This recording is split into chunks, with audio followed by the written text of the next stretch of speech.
Welcome to Santa Barbara Talks with Josh Molina. Such a pleasure today to be here with Bobbi McGinnis, who's chairwoman of the Santa Barbara County Republican Party.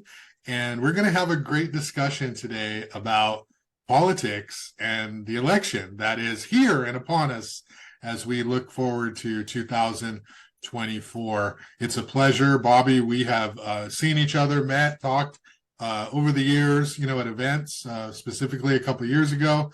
It's a pleasure to have you on my show. How are you doing today? Great. You're doing great, Josh. Looking very excited to be here. Well, thank you. I want to hear from you. I want to talk about the state of the local Republican Party. So let's start there. We're heading into an election. It's going to be a big year, obviously. A lot of stuff on the ballot. We have national election, presidential election, and we have these local races too. So can you talk to me about sort of where does the party stand right now heading into the election? Are you optimistic, realistic? What is your sort of game plan here? We're very hopeful.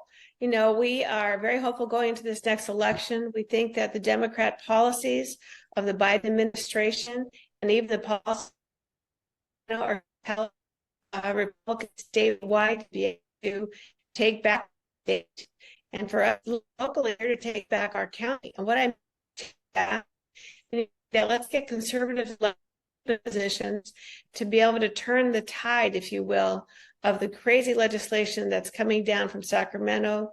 For example, our gas prices, Josh, gas prices are hurting our middle class, hurts every family. It hurts us in the way of not only gas that we put in our tank, but also our cars, but also all the food and the clothing and different retail things that we're buying. The cost has gone astronomically high, largely due to the lack of energy independence, if you will, of our nation and our state. So that's sort of the national picture. I cover politics, I cover elections. A lot of my coverage centers on the local Democrats. We have mostly Democrats locally, Santa Barbara County, who are in office.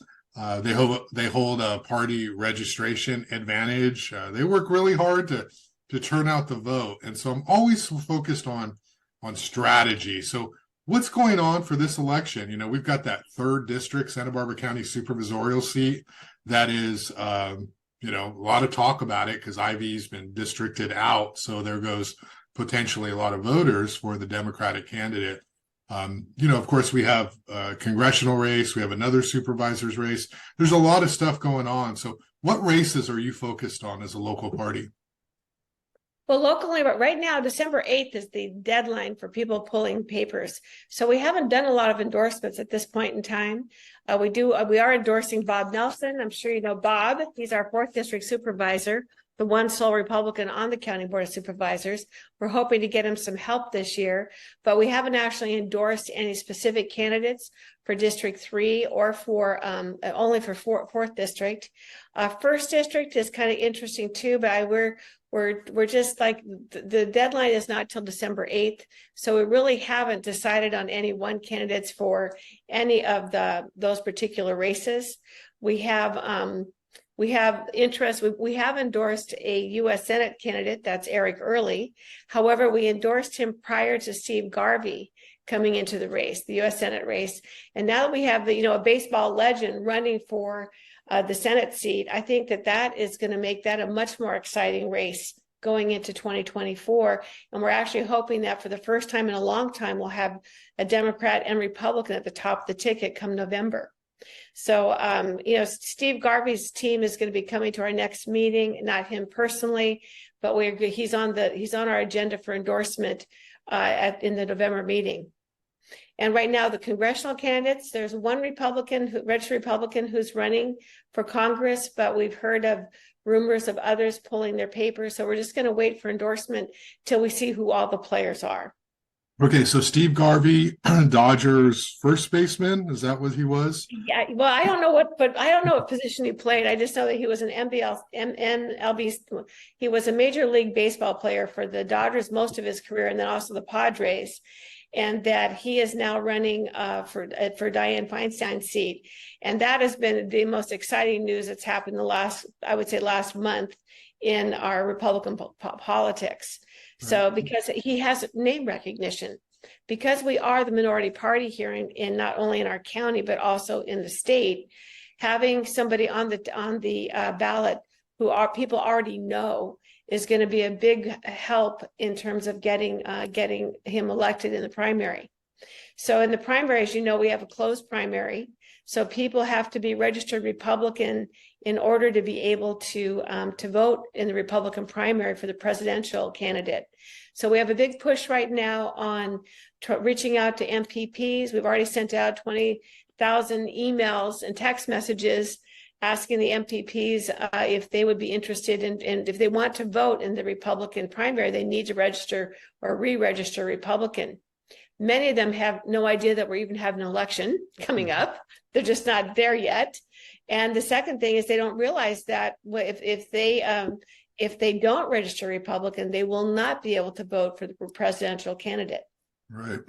So one of the challenges, the analysis I see with covering local politics is that the Democrats start early.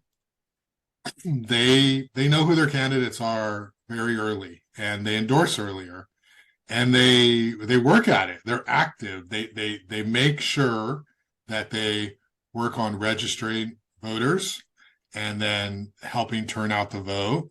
And they try to have a consensus on candidates, right? And so I hear you talking, the deadline is this, and there's no endorsements yet. Mm-hmm. Can you talk a little bit about the party strategy? I mean, how can you compete with a vibrant young Democratic Party that is working well ahead of time if you're sort of waiting until December? Talk to me about that strategy. Well, the whole point of it is that as a Republican Party, we're a minority party here in the county, and it's really easy to endorse incumbent. We have no problem endorsing Bob Nelson, for example. Mm-hmm. He's our incumbent in Fourth District. But when you don't have an incumbent, you really need to wait to see who all's interested in running. As you know, it's expensive to run to be a candidate, in the sense that you got to do the fundraising, have money to support the candidate. You also need, as an individual candidate, you need to get your alignment with a campaign manager and volunteers and the apps and things that are available to get your volunteers out to be able to reach the community.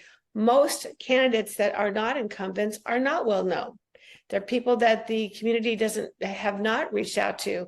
So it's for us at this moment in time, our biggest push is voter registration, is reaching out to the no party preference people to make sure they realize that if they want to vote Republican in the primary, they're going to have to register Republican. So we're hoping that's going to bolster some of our Republican, get some of the people who left the Republican Party to come back, and also for MPPs who might want to vote, decide which presidential candidates should win the ticket, that they'll go ahead and re-register Republican. But more than that, we're doing things that are, I think that there's a sense in our community. I grew up in Santa Barbara, raised my kids here in Santa Barbara. My family moved here in the 60s when California was at the top in the nation, was top on jobs, it was top in education, it was top in efficient and effective government, it was well run. Now it's like people here in California, how many people do you know that have had to leave California because it's so expensive to live here? Affordability here in the South Coast is incredible. Yet all the policy, it's the policies of the Democrats that are pushing all these prices up. For example, the cost of housing, all these, the new regulations against landlords, trying to protect tenants. what's that's done, I've had more than one realtor tell me that these policies that the Democrats are passing are just making rents higher than they've ever been here in Santa Barbara and in the county. So regulation and policy is something that we're working on. We're supporting the Howard Jarvis initiative on Taxpayer Protection Act, which is to protect Proposition 13, helping, we are pro-business, we are pro-property rights. We want people to become homeowners. We want to help people become homeowners. And that's a tough thing to do in this particular environment. But if you have the right policies in place, people rather make people lifetime tenants, which is really what the Democratic Party is pushing for, is government-controlled housing where you become a lifetime tenant. We want Republican policy is going to provide our local people with home ownership, business ownership, and we want to support the family businesses and property rights people. So how do we get our message out? So the message, we are reaching out, like I said, to the no party preference people, because we already know the Republicans are going to support the Republican candidates or the conservative candidates, because they and if we can get them out to vote. So one of the other things we've endorsed recently is bank your vote. That's it's a policy by the RNC that came out with that we're trying to get our Republicans to vote early. If we can get our Republicans to vote early, we're going to have a much better chance of being able to get a higher percentage of our candidates elected come March and come November. And you know, Josh, there's 140 openings for November 2024 with all the local races. Yeah. And even though we haven't done very well with South County city councils, we have done well in Lompoc, we have done well in Solvang, we have done well in Santa Maria. The mayor of Buellton is a Republican, the mayor of Santa Maria is a Republican, and the mayor of Solvang is Republican. So Republicans have been making inroads, but our bench is not very deep because the Democrats have done a much better job of taking these local elections and taking control of them. So we are gradually getting our people back in place. And when I took over as chair in 2019, my goal was to have every race to offer people a choice. Now, our people may not win, but at least we need to give voters a choice between Democrat policies and Republican policies. And our policies are to promote local business, local home ownership, public safety. We are not in favor of defunding the police. And we're in favor of having sheriff officers on all the campuses in the high schools. The gang activity that's been growing in our county is it used to just be small local areas, has expanded across the county, according to the sheriff department. And it's like we want public safety to be our number one, and number two, housing affordability here in the county. Those are two issues that we think are winning issues with voters here in our county. Okay, that's a lot to cover. I appreciate that. Let me dive deep into the third district. Okay, so this is theoretically for the first time not for the first time, but lately a more competitive seat because of the redistricting and the fact that Isla Vista is not in More that. balanced. Yeah, you're right. And so what is the party's position on the third district? How seriously is this contest? Now, I was under the impression Frank Troyes had the Republican Party endorsement, so maybe you can explain what's going on there. Well, again, we're waiting for December 8th deadline before we make our final endorsements. And we are, it's just Frank hasn't even pulled papers yet. So we're in a wait and see mode. But we definitely feel that we have a better chance than ever to be able to win the seat in third district. The redistricting has helped a lot. The difference between the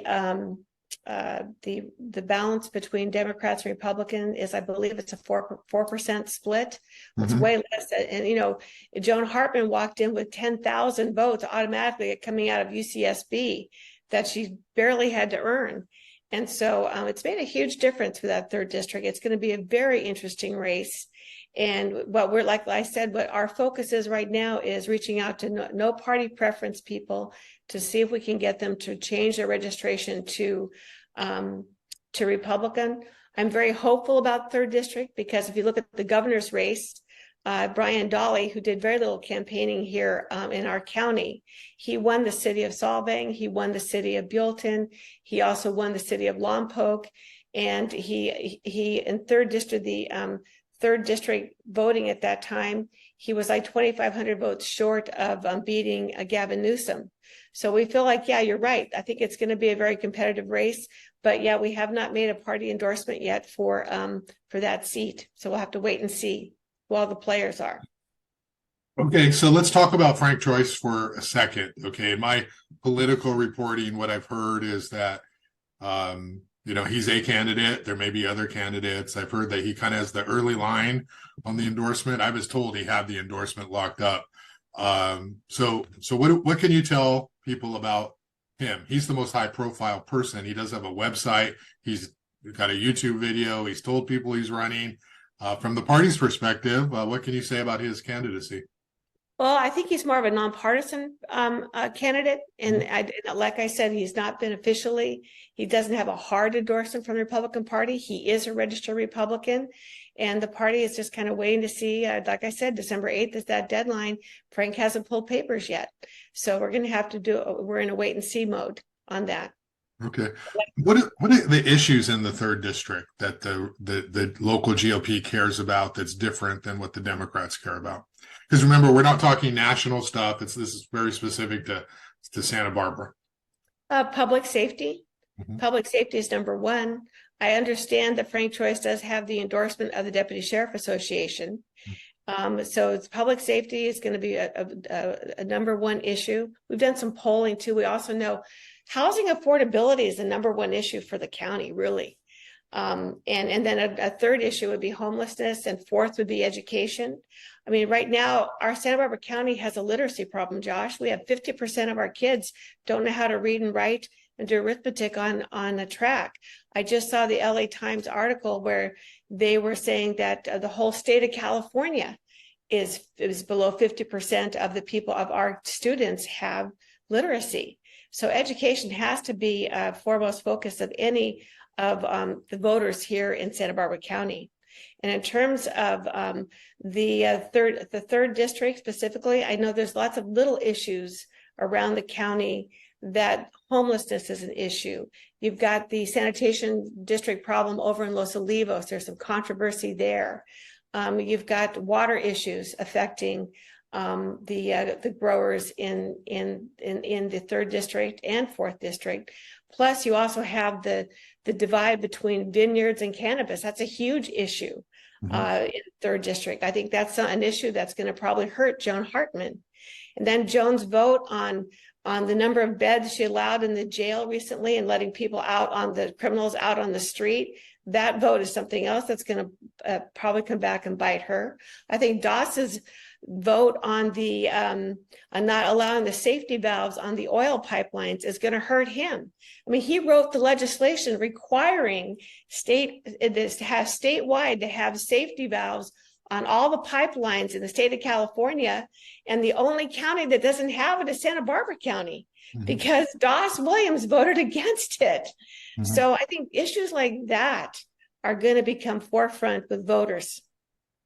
Yeah, I hear everything you're saying. My sort of like focus has been is it makes sense, but unless you have a challenger, unless you have somebody who can appeal to people, it doesn't matter. Like, for example, let's talk the first district. Does the GOP even have a candidate who's going to run? I mean, no, you haven't endorsed yet. You've made that, but it's hard to beat an incumbent. And Doss has been on the ballot for 20 years. He's very, well done. What's that? He's very well known. Yeah. He's very well known. He's very well liked. He's the best fundraiser you're ever going to find. So it doesn't kind of matter how he votes if everyone's afraid to run against him. So, I mean, who are you cultivating anybody? Well, afraid in the sense of like people feel they can't win. So what's the point? Well, I think you're right, Josh. You have a very good point there that people are afraid to run. When you see what happened to Jen Christensen, she ran against the county auditor position, and then she was pushed out of her job and had to move down to Palm Springs.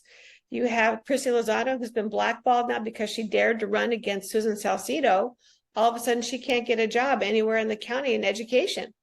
When you see things like that happening to that the Democratic Party has become so powerful that when someone dares to challenge the machine, if you will, then all of a sudden they're losing, they lose their job or their livelihood.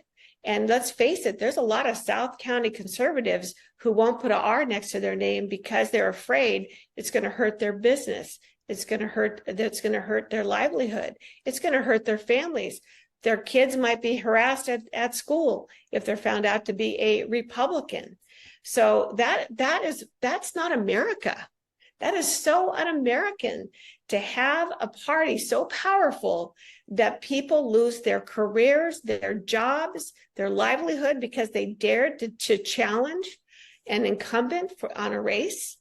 But it's one of the issues that we Republicans have to face in terms of recruiting candidates. Mm-hmm. So we are looking at the races that we can win. I will tell you, Josh, how many Republicans won in 2022? Do you know, in the November ballot? No, how many? There were 99 open seats in November of 2022. Republicans won 66 of them. Mm-hmm. And that's from sanitation to school board to city council to mayors. We won 66 of our seats. Not on the South Coast. That is the most hopeful information we've had. You're right, South Coast is more challenging, but it has happened in the North County, and doesn't mean it can't come and slip over to here. I mean, Josh, we have people who have grown up here who are afraid to walk down State Street. They're afraid that they're going to be harassed by the homeless. The place smells of urine. It's dirty. 40% vacancy on State Street.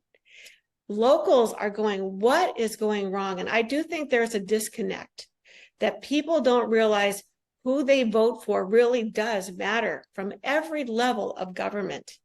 And if they want business to be able to thrive, if they want home ownership to thrive, if they want to have public safety, they need to be voting for the conservatives on the ticket, the most conservative candidate, because we got to move. Our pendulum, particularly in South County, has gone so far to the left that we now no longer have competitive races, in the sense that it's difficult when your people are attacked for just daring to be a conservative. So it's I mean, you have kids, they've gone through school here. You want your kid to be on track for reading, writing, and arithmetic. We pay a lot of property taxes that go to our schools. Why are our schools failing? I heard, and this is something, Josh, I wish you'd look into. I heard the other day that the Santa Barbara Unified School District is right now on probation because things have been run so poorly by the district. So I just think that there's a lot of, when you have a uniparty, one party in control, breeds a lot of corruption. And I'm sure you've heard about corruption happening at all levels of county government here because it is a one-party control. No. So my job as the chair of the party, my job is very simple. We need to increase our voter registration for Republicans. We need to get as many candidates elected as we can, and wherever we can, whether it be sanitation or water district. It's wherever we can make a difference by getting that single vote. And we have our challenges. Even when we get someone elected, they often get attacked by the left in a very negative manner. So we're doing our best to recruit candidates that are willing to run, that will make a difference when they get on these boards and serve on these boards, and be able to handle the heat when it's pressed on them from the Democratic Party. Yeah, a lot of good points there. I hear what you're saying, but I'll give you an example. Is the Democrats, they partner with like Isla Vista, UCSB, Young Democrats. Their candidate pool is large, and goes to my next question. Is I realize you're trying to get no party preference people to register to vote, but What about the next generation of Republican candidates? Because if you look at everything you're saying, obviously a lot of people would agree with you, but you need better candidates too, right? Exactly. You need a crossover candidate, you need a Mhm. moderate candidate, you need somebody who can come across as not being the things Republicans are criticized for, not being mean-spirited, not being judgmental of people who have different lifestyles. Like, you need a candidate who is not conservative in Santa Barbara to win a seat where the party registration is mostly Democrat. So they can be a Republican. We go back to Brooks Firestone or someone like that. And I think that forever Republicans can talk about housing affordability and energy and Public safety. yeah, you can talk about all that, but unless you have a candidate who's actually seen as middle of the road, likable, who can pull people over, it doesn't matter, right? At least on the South Coast. So why is there not more effort to sort of groom people from UCSB, Isla Vista, cultivate the next generation of young conservatives who might be able to have more appeal? I think that's a really good point. We have reached out to Turning Point. One of the things that we're trying to organize for the first time in a long time, we have offices. We have an office in off of La Cumbra. We have an office up in Santa Maria off of Fessler. So all of a sudden we have offices where we are offering programs, training, internships. And we've just the Turning Point USA, and I've just connected. We've got some of those kids that want to do internships this next political season, starting in January. So you're absolutely right. This is one thing we have to do. The other thing that that I think we need to do is to educate kids more about civics. And right now, the League of Women Voters here in Santa Barbara, which is supposed to be a nonpartisan organization, is very partisan because of the registration differences. But I also want to point out to you, Josh, if you add the independents to the Republicans, we're almost even. So we have so many independents, people that don't want either party, that it almost, if you tap those independents, and let's say that even 50% of them come over, the discrepancy between registration is all of a sudden going to change. But we need to change the culture here in South County, Santa Barbara, where it is acceptable. You're not going to be hurt if you're a Republican. And you're, because there are so many conservatives afraid to have that R next to their name, and it's so un-American. So I agree with you. UCSB is an untapped resource. We have reached out, spoken to Turning Point. We're trying to get some of those kids to be interns.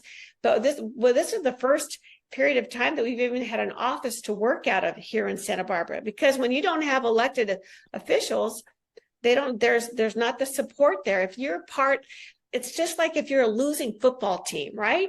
Nobody's betting on you when they're going out to the race, and people like to bet on winners. So the more chances, the more people we get elected into position, we are building our bench. It's a slow process. The Democrats didn't turn this thing around overnight either.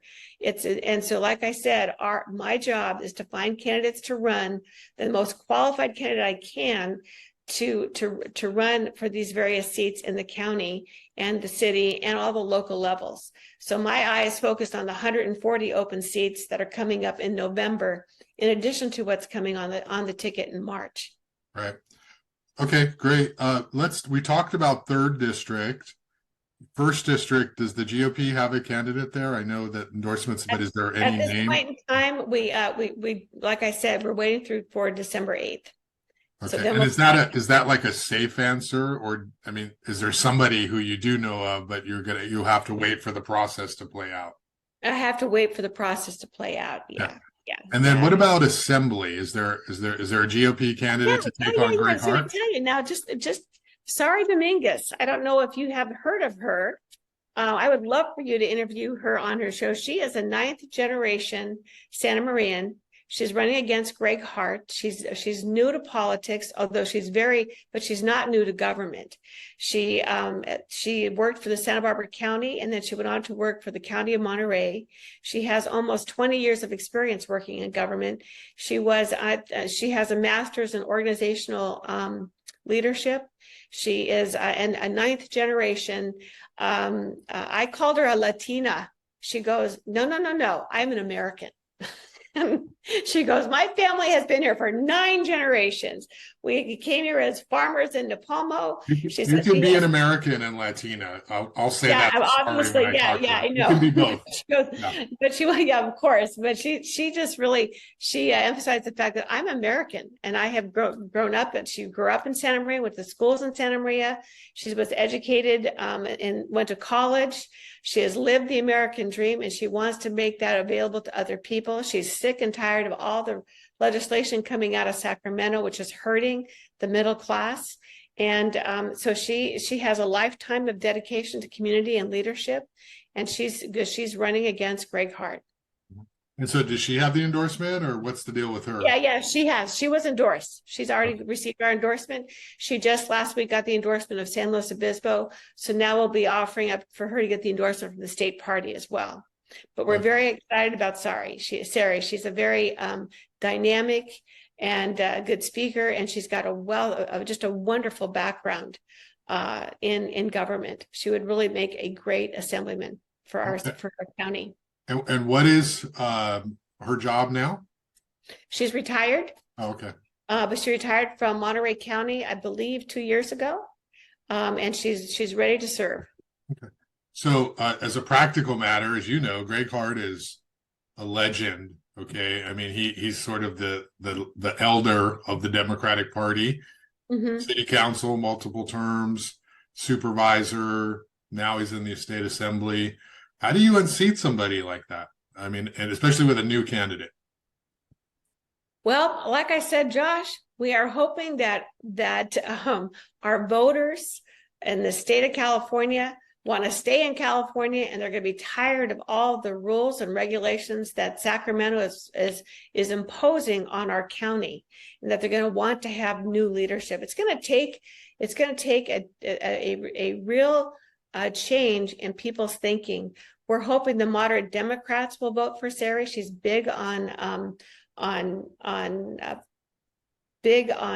public safety. She's very, very concerned about all the education. I mean, education is 50% of the budget. She wants to go up there and make sure that we're having sensible policies. She's very concerned about the lack of literacy. She has many grandchildren, and she is, and so I think the way that someone like Sari worked, like I said, she's a very qualified, well-educated, with a wealth of experience to bring to the table to serve our community. And what I look at that her running against Gregg Hart is that if there is a red wave that hits California, someone like Sari could very easily be shifted into and move into that seat against Gregg Hart. So it's going to take a change of hearts and minds in California, and they're going to want to have to see change. Mm-hmm. But that's how we unseat a Gregg Hart, is we provide a quality candidate who's well educated, who would be able to serve well in that seat at the assembly. And then we try to get her message out to as many voters as we can. And like I said, our big push right now is to get MPPs to change their registration to Republican. So we at least know that they're going to vote Republican. And with that, we may be able to then have a surprise and beat Gregg Hart. Okay, great. And then what about Salud Carbajal, Congress, and then Monique Limon in Senate? Does the party have candidates there? Not yet. We are still working on it. Are there any names out there? I know Thomas Cole. I think he's running for Congress. Yeah. Thomas, one of the candidates, one of the people who's decided to run. We've had rumors of others, and we know that the others are considering it. That's why we're waiting on endorsement until we see who the like Dr. Brad Allen, when he ran last time, he jumped into the race very, very late. Yeah. And even though he had very little money, spent very little money, he was still a good quality candidate, gave people a choice. And so those races, like I think we're down minus 24 in Monique Limon's race, and we're about minus 20 in Salud's. Those are going to be tough races for us to be able to win. But again, Josh, if we can provide a quality alternative. If there is a red wave, if California decides, wait, we want to get back to the Golden State again. We want to see things be prosperous again. I don't want my kids to leave. I mean, how many of your relatives have left California? I know I have several that have left. They gave up and said, hey, we got to get out of here. We want people to stay and be prosperous in California. It has a lot to offer. I think California is prosperous despite the government, but we want it to be prosperous. We have a government that supports prosperity and abundance and choice. Last time Michelle Westlander Quaid ran, is she still in the mix for anything this time around? I have not. Last time I heard she was not going to be running, but I don't know for sure. She's an independent, and we've asked her to run as Republican, but she's refused. So there you go. I'm moving on, right? But we just have to, because our job too is that we have to find people willing to run as Republican. Right. So you mentioned the process. The deadline has not occurred yet, so you don't have official candidates. So you want to wait until there's an official list to formally endorse, although you have endorsed Dominguez already. Yes. What is your process? What can you talk about? If somebody comes to you in August and says, hey, I want to run, do you have preliminary interviews, conversations? Maybe you can explain how Sari has an endorsement, but Frank Troyes doesn't. Just kind of talk a little bit about the Republican Party endorsement process. Okay, well, for Sari, she came to us and requested the endorsement. And then, and that was probably 3 months ago.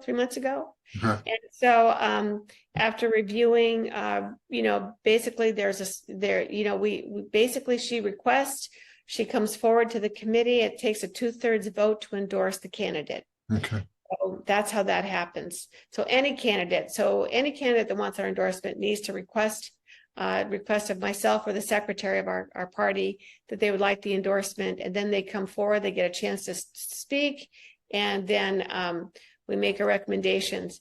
In terms of the vetting process, it's just a question of the committee. We leave it up to the caucuses for the local candidates to decide which one makes the better candidates. Sometimes the caucus will get it wrong, but usually it's a process where the caucus decides and vets the individual local candidate, and then it comes to the committee, and then the committee decides if they accept the recommendation or not. But it's a 2/3 majority vote to get the endorsement.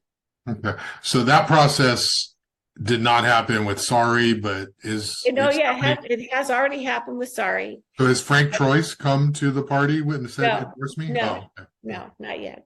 Okay, I want to ask you about the Republican Party. In covering the Democrats, they like to be all on the same page, right? If there's Democrats who are competing for a seat, they require it to be the same page. Well, what I mean is, if two Democrats want to run for a seat, they do a very good job of making sure that they don't split votes. We saw that in the mayor's race where that didn't work, Santa Barbara, where you had Kathy Maria running and you had James Joyce running, two strong Democrats. Even though it's nonpartisan, you're still pulling from that same base. And then what happened? Randy Rouse won, and the Democratic Party does a good job of sort of saying, wait, no, now's your turn. We don't want to have multiple candidates running, and they handle that behind the scenes. Sometimes it plays out publicly.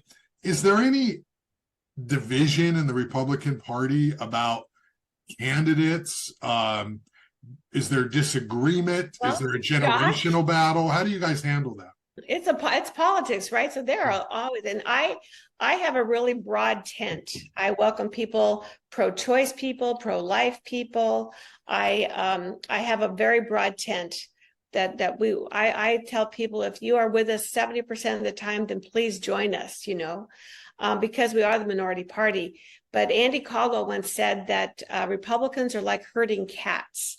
They are independents, right? Independent thinkers. They have their own ideas about things. So I have as much negative feedback, or I say targets on my back from Republicans as I do from Democrats.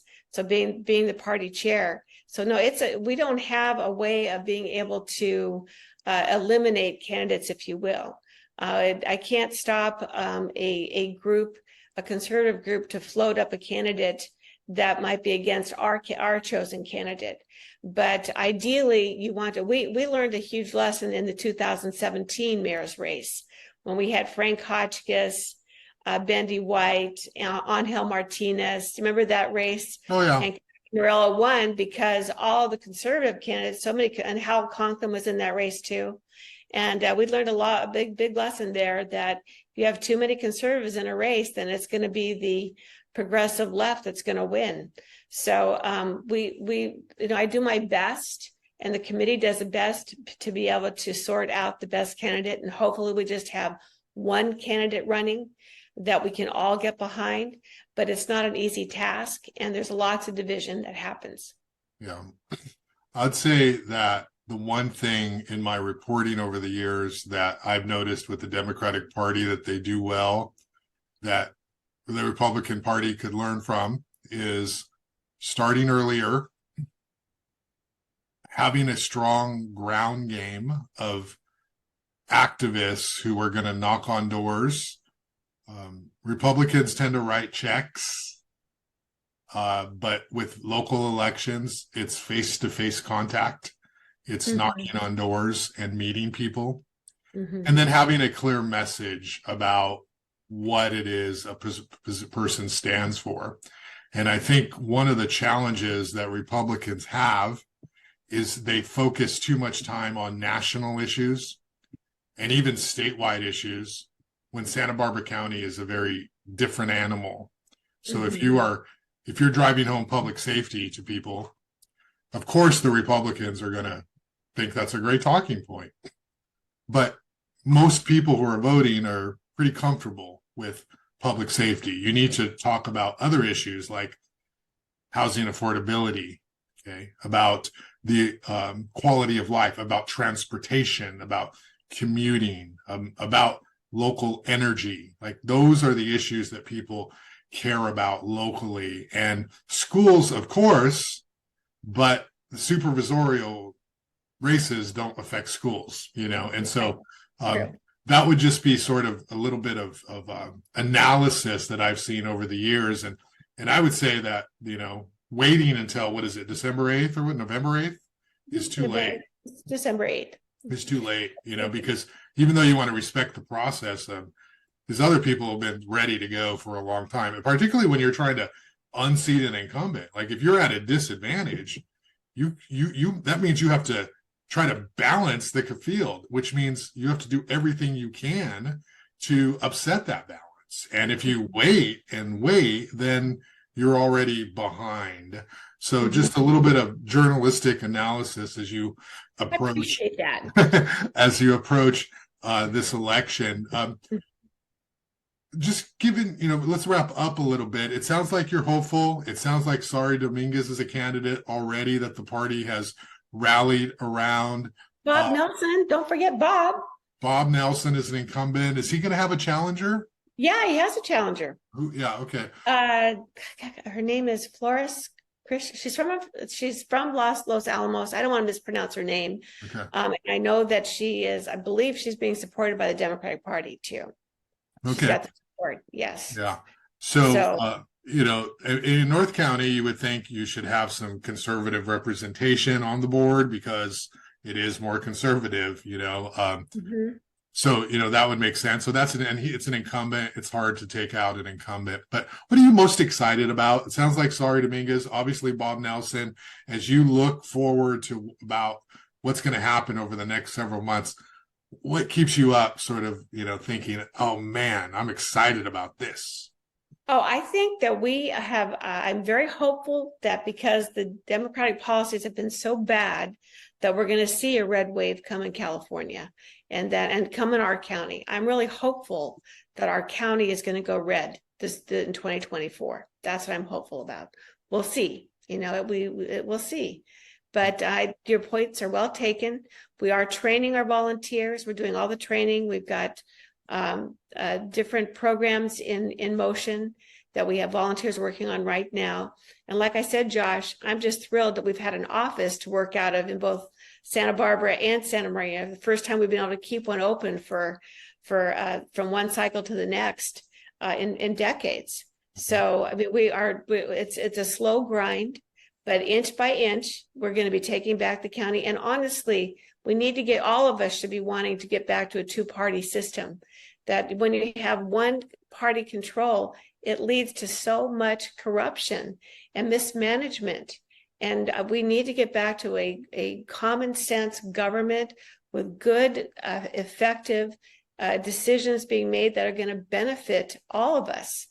That's going to come when we have a balance back in our government. And I think that we're on our way. And what happened in 2022, I hope that we can do it again in 2024. And that as we build more candidates who win their seats at various lower levels, we'll be able to build that bench as it goes up into the higher levels. So we may not get Congress this time. We may not get the Monique Lamone seat this time, but we are working our way towards developing a bench that will get there within the next few years. Well, So Bobbi, I really appreciate you answering these questions and sort of offering a little bit of insight to what's going on with the Republican Party and its strategy leading into this election, because I know that even though Democrats have the advantage registration-wise, that there is a lot of interest and desire for other viewpoints, and I appreciate you sharing these on the show. And thanks so much for your time. I appreciate it. Thank you, Josh. Thanks for having me. Okay, have a great day. Remember, we all want a fair and just America. Thank you. All right.